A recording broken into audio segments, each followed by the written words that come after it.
What if I told you that your backyard could produce so much food that you question why you ever bought groceries in the first place? And that's not a fantasy. That's what happens when you stop gardening randomly and you start actually building a system. And in this video, I'm going to show you exactly what that system looks like. And before we jump in, let's talk about the elephant in the room, right? I already know what you're thinking. Maybe you're thinking you don't have enough time, or you don't have enough land or enough resources to set up a garden like this. Or maybe you've tried to grow some stuff before and it just really didn't work out and you don't have a green thumb. And I know from experience, I thought all of those things too.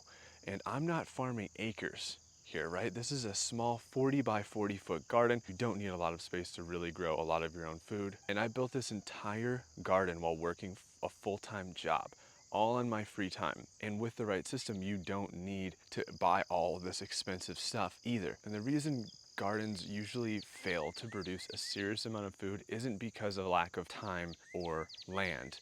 It is because they aren't following a solid system, just putting random beds in and random plants and hoping for the best, and then wondering why the garden isn't really feeding them. So when you start thinking of the garden as a holistic system of things working together, connecting to each other, and all feeding, then the garden becomes a food producing, abundant ecosystem that can really feed your family and benefit the planet. So I'm gonna walk you through exactly what that system looks like, how these things work together, step by step in this video. Once you understand how those systems work together, how these things work together, it's very possible and easy even to create a garden system that really feeds you. So let's dive into each element of the system and how they function and what setting up a garden like this step by step can look like. And if you want to go from just watching videos to actually transforming your yard into a food producing ecosystem, check out the first link under this video where you can join the radical gardening community. It's literally like a regenerative gardening club. There's all kinds of people helping each other in there. There's a full course. You can just dive into that resource, check it out, and I will see you there. So in this video, we are going to cover the core elements that you need to include in your garden design. What are the foundational things that make up a regenerative garden? We're going to cover the optional elements that you can add on to your space and then build on it over time. We're going to cover the hierarchy of growing space, or the most productive use of space, down from the top all the way down to the bottom, and then how to phase your garden build over time. So you can start with certain elements at phase 1, build those, and then gradually improve your garden for the seasons to come. So let's dive into the garden system. All right, so let's start with the core elements. Number 1, the growing beds. These are the foundation of your garden system. It's where you're going to be growing all of your crops, right? So in my growing beds here, you can see that I have about a 4-foot wide bed, and I like to keep these nice and wide, 3 to 4 feet wide, so that you can reach down into the bed. You can reach all the way across it. You can even step across this if you want to, and it's the perfect size space to maximize your spacing here and get the most production out of your garden. So you can see here, I have all these growing beds of the same size, right?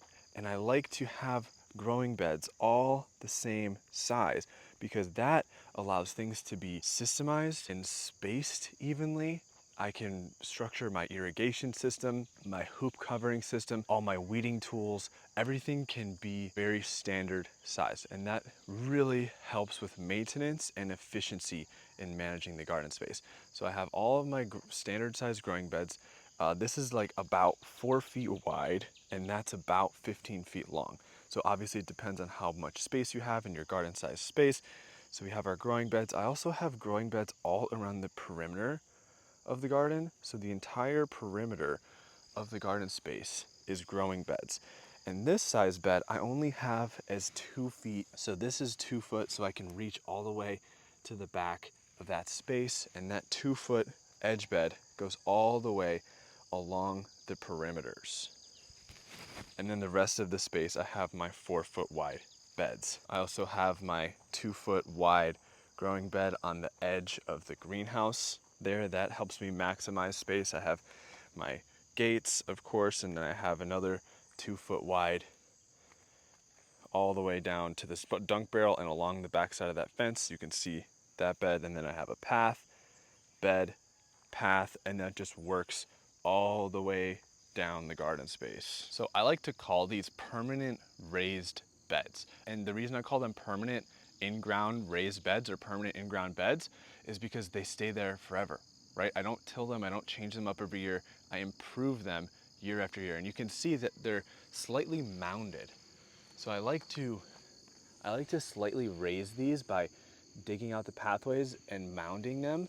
And the reason I like to do that is because it creates really good drainage. It's also easier to access. The soil warms up earlier in the year, and it's just a really beautiful system.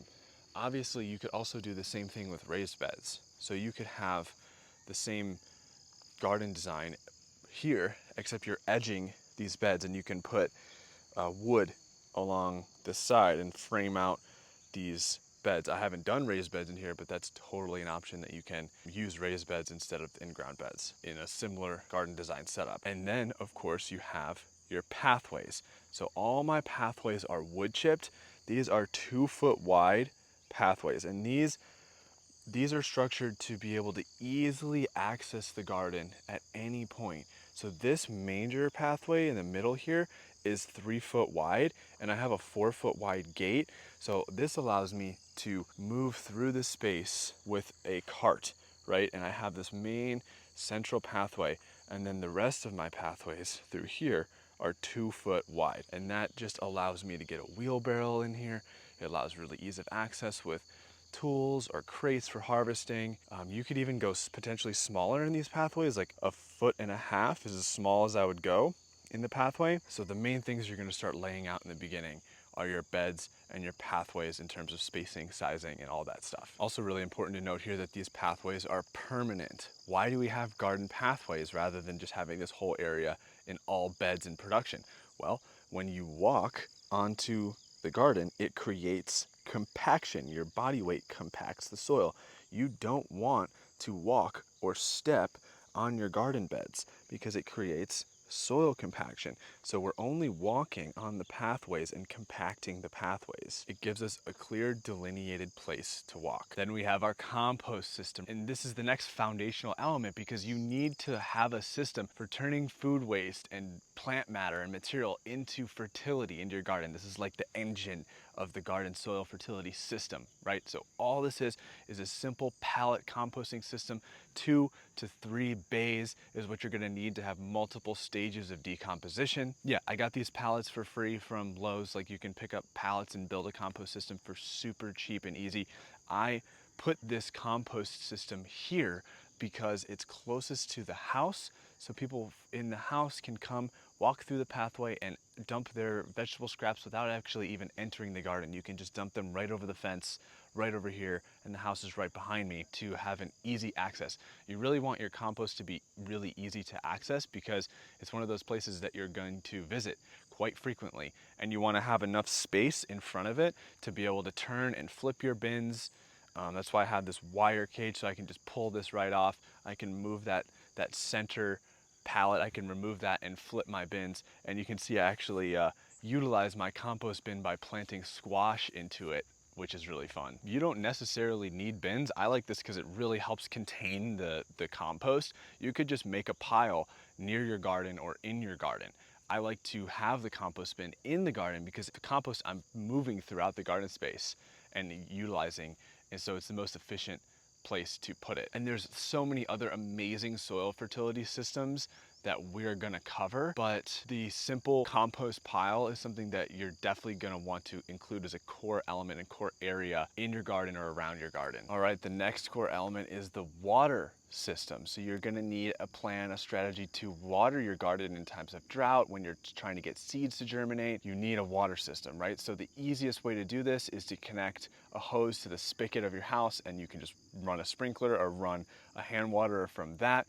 That's pretty much what I have. This system right here, this basic water system runs from a hose to connected to the well. From the house it runs over here, and then this is a simple timer that I can run sprinklers or drip irrigation off of. I also really just love this dunk barrel system, so I can come over here and I can take my watering can to just dunk into this. That way if I need to just spot water anything, I just come in here, I fill up this watering can, and boom, I have access to water, and I don't even need to like wait and fill up this watering can. It's just like a super quick and easy barrel that I'll use, and I just fill this up with water every once in a while and it's always ready to go. The basics that you really need to start are, you know, just a sprinkler, a hand waterer, or a hand nozzle, a hose, and just connect that to a basic timer and you're pretty much automated. The next core element to consider is going to be boundaries and protection. So this is really dependent on your specific context. Like not everybody needs a fence. Like if you're in a super urban area and there isn't a lot of pests or critters and there isn't even space for a fence, then you wouldn't need to apply this. But for most people, creating some type of barrier to your garden is going to keep out all those critters that want to eat your crops. So a simple T-post and wire fence with a simple gate with wooden posts is one of the cheapest, easiest options to set up boundaries and protections for your garden. It's definitely super important to consider where you're going to be putting your gates and access points. You want to think about, where do you walk the most? Where are you heavily trafficking? I created this central pathway gate through this main middle of the garden, and then I have another gate off the side where there's like an access from the house. So you want to think about just how you're going to be moving throughout the space and making it really easy for you to enter and exit, I guess, if you ever want to leave. And finally, in terms of core elements, we have a tool storage area, or just a workspace in general, right? So typically we're going to need an area where we can store tools and equipment, also an area where we can pot up seeds and have trays of seedlings around, and also a place like this space is really multifunctional for me. You don't need like an entire garden shed. You can even have like a little shed or somewhere in your basement. I mean, I like this space is because it's really close to my garden. Like having it as close to your garden as possible is ideal. Any little like covered structure would really do here, or canopy cover. This space I'm using to store tools. I have tool storage in here. I'm using this space to weigh vegetables as well, so I'm tracking what I'm producing here. Also having a potting bench with like 2 sawhorses and a table on top, like similar to this little table here. You can pot up seedlings and you can propagate and store seeds and other materials in a workspace like this. It's really helpful to have. So we're definitely considering this as part of the garden system. So those are going to be your core elements. I would say every garden is going to need some form of every single one of those elements in order to really thrive. So now let's talk about some optional elements that are really worth planning for and considering. They are optional, right? Like you could have a thriving garden without some of these elements, but we are going to increase our productivity, we're going to increase our beauty, we're going to increase the function of the garden by adding these elements. So definitely worth planning and considering in the garden design process when you're laying out your elements. The first thing to consider is trellis placement, like this simple pyramid trellis with bamboo. Here we have a simple A-frame trellis. Here, another like standard wall trellis. Here, even basic stakes like this with just 2 stakes on either side and a bar along the top.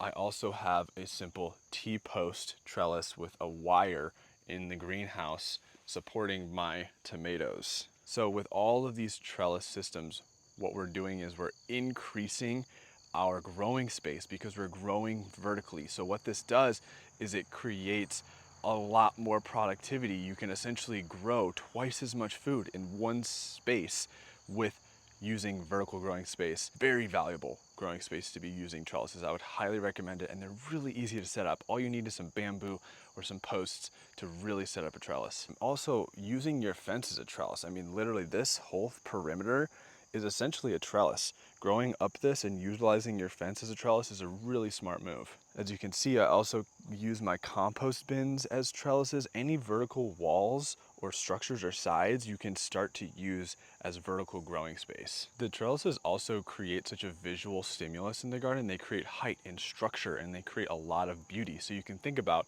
where you're placing them and where you look and how they'll impact the space. The next optional element to consider is small coverings, right? So like these simple wires can be used to create little hoop beds. Cold frames and hoop beds are what I would include in small undercover growing spaces. And what you can do with these is you can put hoops over your bed, and then you can put row cover or polyplastic sheeting, or both of those, over your beds, creating a mini greenhouse, essentially being able to grow year round. I don't have those over my sweet potatoes because, you know, it's the end of July here in North Carolina and I don't need my hoop beds out right now, but it's definitely something to consider to incorporate small undercover growing spaces in, you know, a few of your beds in your garden. It really increases the seasonal extension on both sides. You're really prolonging your season with these structures. And while we're talking about undercover growing spaces, we have to talk about the greenhouse or the polytunnel. And these are very valuable growing spaces. We'll go into that a little bit more later. If you want to extend your season about a month on each side, and you live in somewhat of a cold climate, like anything from zone 6, 5, 4, 3 lower, then you're definitely going to want to consider growing in a greenhouse. I am in zone 6, zone 7 here in North Carolina, and I use my greenhouse like crazy. Greenhouses can be anywhere from like 5 or 6 feet wide to 10 feet, you know, very small, compact footprints, to much bigger. There's all different sizes. So you can fit a very small sized greenhouse into your garden space or a polytunnel like this, and I would highly recommend it. And obviously it is optional, right? Like, you don't absolutely need a greenhouse in order to have a garden. You can use small undercover growing spaces like the hoop beds that are very affordable. This greenhouse was only $100 kit that I retrofitted with reused lumber.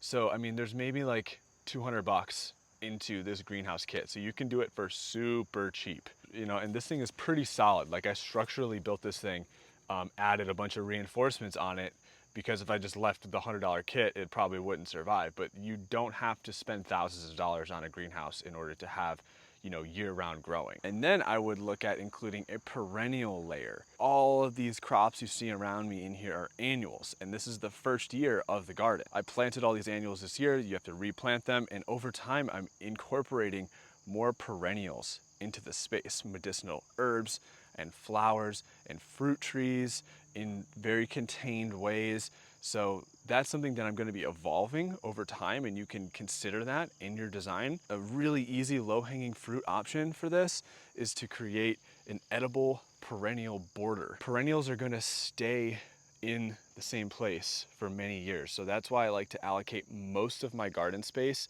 in here to growing high productivity annuals. But in terms of the perennials, I have a edible perennial border here. So we have all these different medicinal herbs. This is a 2-foot edged mulched bed on the outside of my garden fence.